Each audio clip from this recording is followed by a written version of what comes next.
మనసు నొప్పించే మాటలలో ఒకటి మన శరీరాన్ని ఎగతాళి చేయడం.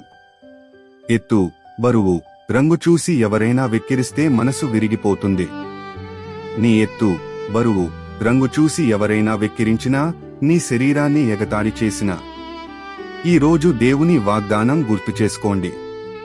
కీర్తన 1:3-9-14.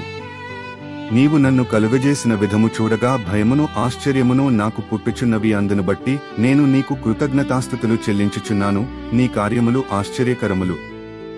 ఈ వాక్యం ప్రకారం దేవుడు మనల్ని ఒక ప్రత్యేకమైన, అద్భుతమైన పద్ధతిలో సృష్టించాడు. ప్రతి ఒక్కరూ దేవుని దృష్టిలో అద్వితీయమైనవారు మరియు విలువైనవారు. మనల్ని మనం తక్కువగా అంచనా వేసుకోకూడదు, ఎందుకంటే మనం దేవుని సృష్టిలో ఒక గొప్ప కళాఖండం.